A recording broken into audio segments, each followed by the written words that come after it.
Kasi pinag-usapan kanina ni Ma'am, yung values dapat ang tinuturo natin sa mga school. Tama? Okay. O sige, ikaw, ano pwede mong i-share?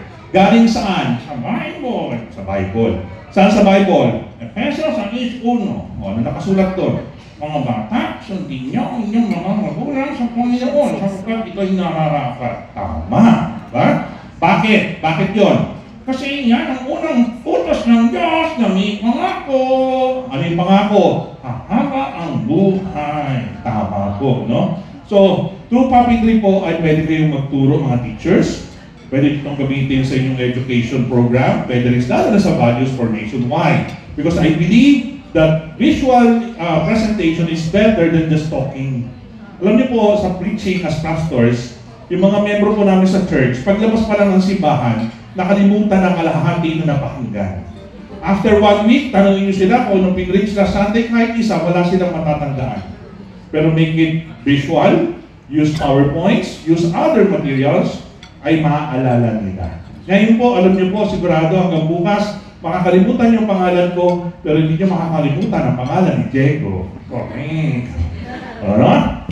And if some of you haven't seen me in television, pero baka sakaling naaalala niyo yung boses ko. Familiar mo ba yung boses ko? Hindi ba medyo parang naririnig sa TV or sa radyo? Sapagkat marami po ako mga exposure sa TV and radio na maaalala niyo. Like this show. Santino, ikaw ay mabuting bata. Tulungan mo ang iyong kapwa. Naalala niyo po yun? Ang teleserye may bukas pa. About ito po, ongoing pa itong show na ito sa ABS-CBN. Housemates. Magtaas ako sa inyo. Bigisin niyo ang inyong kwarto. Kilala niyo yung mga boses na yan? Radio, nagre-radio kayo. Bawa. You're listening to 97.1 Love Radio. Narinig niyo? Yung mga boses po na yon ay hindi niyo pa nakita yung may-ari, di ba? Ang tatlong boses po na yon ay hindi ako. Joke lang. Saan kayong paniwala eh. But anyway, kung ako man yun, hindi ko aminin sa inyo kasi may kontrata yun. No? Na hindi pwedeng makilala ni naman ang mga may-ari ng boses na yon. But anyway, alam niyo po, kanina sa introduction, totoo po yun, ako po yung representative ng Pilipinas sa iba't ibang larangan ng puppetry sa buong mundo. 2018, sumali kami sa Vietnam, mapalad kami, second place kami na pinakamagaling na ventriloquist. Palakpakan niya kami. Mabuti na lang, 2 bansa lang naglaban. True story po yan. Hindi po biro yan. Pagdating ko na Pilipinas, may welcome committee pang Malacanang sa akin. Second place yan, si Arnold. Hindi ko sinabi, 2 lang ang naglaban. Pagdating ko ng 2019, sumali po ako sa World Puppetry Festival in Kuching, Malaysia. Ay 18 countries from Europe to US, all over Asia. At napakapalad po natin, nabihiyan tayo ng award na Best Comedy Show. Totoo po yan. At na-nominate ako during that time na Best Actor of the Conference. Pero hindi po pinalad. But what I mean is, just like this puppet, no, kung hindi po sa biyaya ng Panginoon, ay hindi ko rin po may share as an evangelist. Siguro po, modest aside, sa Panginoon po papuri, nag-average po ako ng 10,000 souls every year na nasisira at ako converted to Christianity. 10,000 souls. Hindi po ibig sabihin na kayo na maaaring mas konti doon ay wala na kayong silbi. Ako'y naniniwala ang bawat isa sa inyo ay may talento. Katulad ng binigay sa akin ng Panginoon na multiple talents. Kahit ano pa po ang talento nyo, meron kayong talento. No? At ang talentong yan ay hindi mangyayari kung hindi sa biyaya ng Panginoon. Katulad po ng puppet na ito. Pag ito po ay binitawan ko, wala po siyang silbi. Wala siyang buhay. Hindi siya makakapagpatawa. Hindi siya makakapag-inform. Hindi siya makakapag-share ng truth. Kasi bakit? Wala ang aking kamay. Katulad din po natin, kung wala ang kamay ng Diyos sa atin, walang silbi ang galing nyo. Walang silbi ang talento nyo. Sapagkat iyan ay nakabase sa inyong sarili lamang talento. Hindi galing sa talento, na galing sa Panginoon. Alam niyo po, ang bawat isa sa inyo ay merong hidden talent. Hanapin nyo lang. Kung kayo ay singer, magpakanta kayo. Kung kayo ay dancer, sumayaw kayo. Kung kayo magician katulad ko, mag-magic kayo. Kung kayo chismosa, tumigil kayo. Pero kung hindi nyo magchismisan habang recess, ang gawin nyo pong topic sa chismisan nyo ay ang Panginoong Jesus.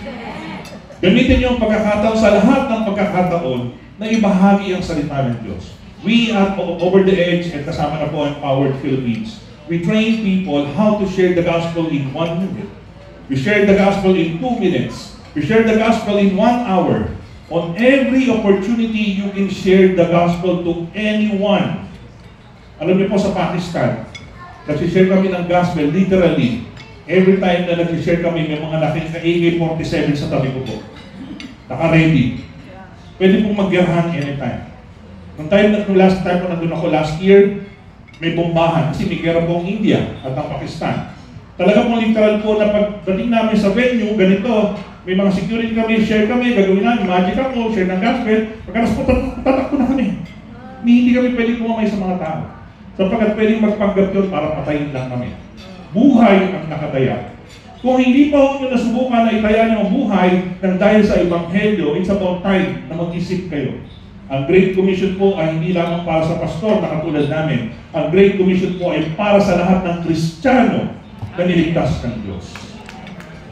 Hindi nyo kailangan pumunta ng Pakistan. Hindi nyo kailangan pumunta ng Maynila. Targetin nyo lang ang Tacloban. Balutin nyo ng panalangin ng Tacloban. Tatapusin ko po sa isang kwento. Meron pong isang tao na walang kinikilalang Diyos na namundok at gusto niya mag-camping mag-isa. Sa kanyang pag-iikot sa gubat o sa bundok, siya ay nahulog sa isang malalim na baol, na malalim na hukay. Sapagkat inabot na ng gabi at hindi niya nakita. Napakapit po siya sa isang bagay na hindi niya alam kung ano ito. Sumisagot siya, tulong, tulong, tulungan niyo ako, mamamatay ako, tulong. Walang nakarinig kahit isang ano. Bilang niya naisip, may Diyos nga pala. Hindi nga lang ako naniniwala sa Kanya. So sumigaw siya, Diyos ko, tulungan mo ako, mamamatay ako. Akalain niyo, sumagot ng Diyos. Sabi, ano ang kailangan mo? Lord, tulungan mo ako, iligtas mo ako dito, iangat mo ako dito, mamamatay ako. Pwede kitang iligtas. Bumitaw ka. Ha? Bumitaw ka. Ha? Wala na ba ibang Diyos dyan? Kasi pinapabitaw siya eh. At ako mamamatay ako, Lord, hindi ko ito bumitaw, mamamatay ako. At hindi niya na narinig ang Diyos. Iniwanan siya ng Diyos. Nagantay siya ng matagal na oras hanggang sa magliwanag, nakikita niya lang kung saan siya nanggaling, nakita niya lang yung baging na kanyang inahawakan, at nung kanyang nakita ang kanyang lupa, isang tangkal lang sa lupa at kanyang palalagyan. Kaya ang sabi ng Diyos, bumitaw ka. Hindi na sana naubos na napakaraming oras upang siya'y makauwi. Pero hindi siya nagtiwala sa Diyos. Pero nung oras na yun, naniwala siya may Diyos, pero hindi siya nagtiwala sa Diyos. Yun po ang ibig sabihin na tinanggap natin siyang Panginoon at tigapagligtas. Marami sa atin, marami sa tao tumanggap bilang tigapagligtas, pero hindi Panginoon. Ang pagiging Panginoon po ng Diyos ay lahat ng sasabihin niya, delikado man o hindi, ay gagawin po natin. At huwag kayong magkalala. Kung kayo naman po ay mamamatay na dahil sa gagawin nyo, namatay kayo para sa Panginoon. Alam niyo ba ang prayer ko? Lord, kunin mo ako habang ako'y nagmi-ministeryo sa inyo. Kaya every time na tumutungtong ako sa stage at kaharap ang mga tao katulad nyo, takot na takot ako, baka kunin ako ni Lord. Pero ako po'y natutuwa na naibahagi ko sa inyo ang katiting na kaalaman na ibinagay po sa akin ng Panginoon. Pagpalain po kayong lahat. Maraming salamat po.